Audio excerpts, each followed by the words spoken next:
Hey guys, John Michael here with Peridot. Hope you're doing well.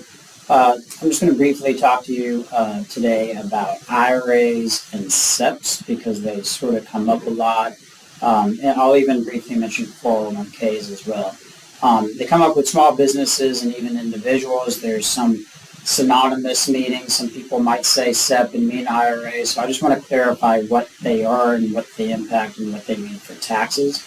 So these are retirement accounts, everything we're mentioning. So retirement account is just an account that you put money in. It can grow, and then when you retire, you take it out, and that's income to you in the future when you're not making income anymore. That's your retirement. That's the base theory of it.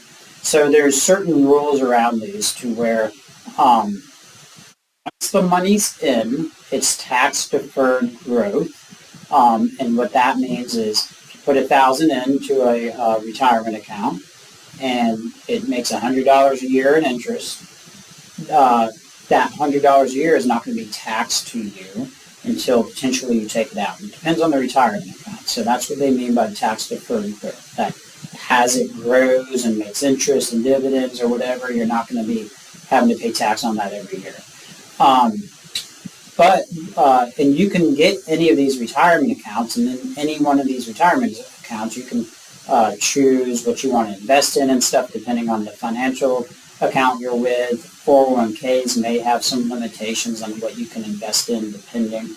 But blanket rule or blanket advice, I guess, if you're an employee and the employer is offering retirement, I'd take it. If they're offering a match, I would max that match. And what a match is basically, they say we'll do a 3% match. What that means is that you can take 3% out of your salary, put it into the retirement account.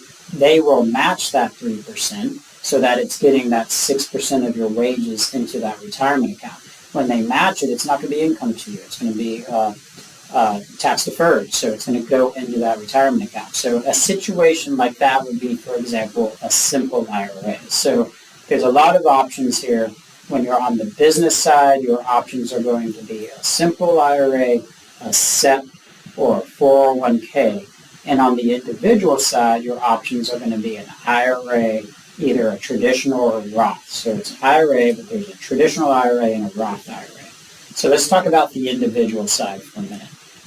So with both of these, there's income limitations, which means if you make too much money, married or single, there's different thresholds that disallow you to be able to contribute to these accounts. So you got to make sure when you're contributing, you're aware of the income limitations if you're insecure about that. But the difference between a traditional IRA and a Roth IRA, you can contribute the same amount each year. For 2025, that's $7,000. If you're over 50, it could be $8,000. They allow you an extra $1,000 deduction or contribution, and they call that a catch-up contribution if you're over 50. But you can do either $7,000 or $8,000 into these IRAs.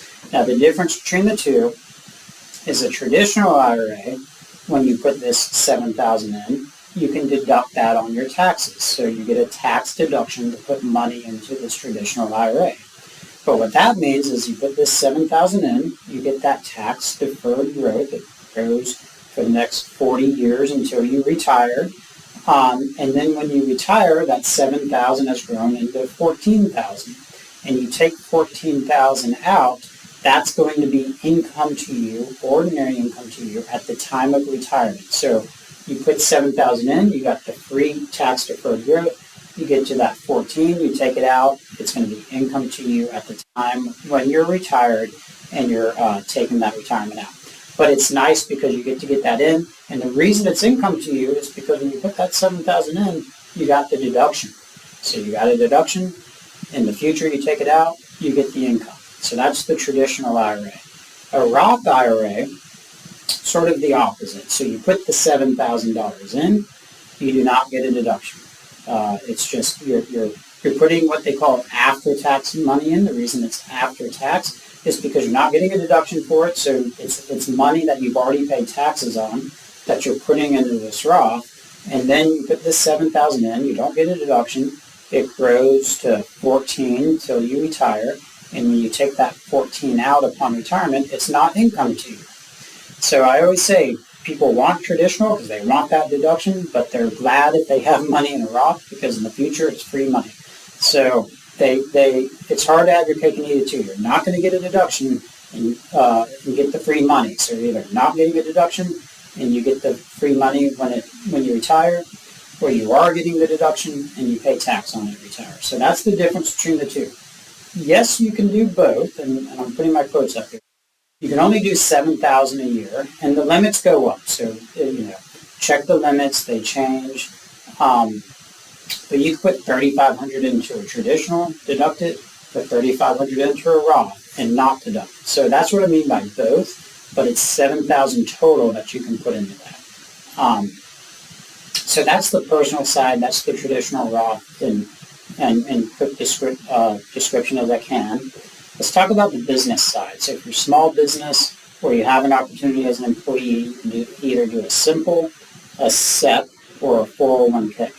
So a 401k generally is in the bigger firms. If you're self-employed, there's some self-directed 401ks.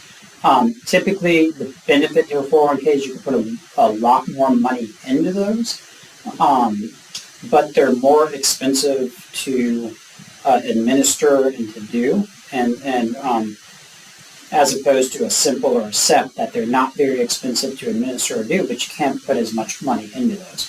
So that, again, just a blanket thing I want to say about the business side of things is that all of these are going to be in some way a deduction, so which means that if they're a deduction, when you finally get them out, when you finally retire, they're going to be income to you or the individual. So if you do, let's take them one at a time. If you do a SEP stands for self-employed pension.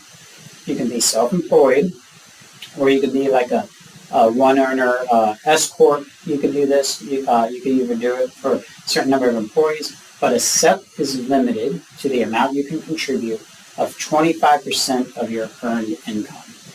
That's a loaded descriptive, but earned income would be the amount. If you're self-employed, it would be your net income. If you're a Scheduled C, self-employed sole proprietor.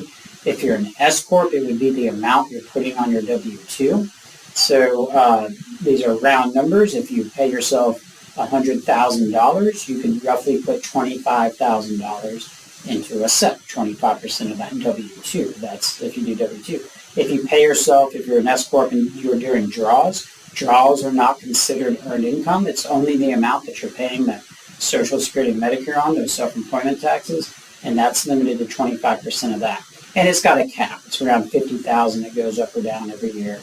Look at those before you do it. Talk to your advisors, your financial advisor, or your tax preparer about how much can I do. But it's limited to that 25% of earned income.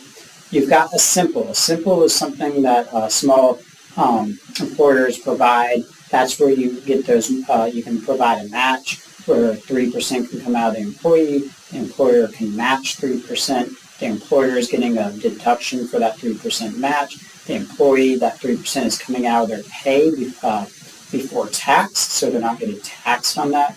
And it's going in, so it's going in and they're not paying tax, so they're getting that deduction for it.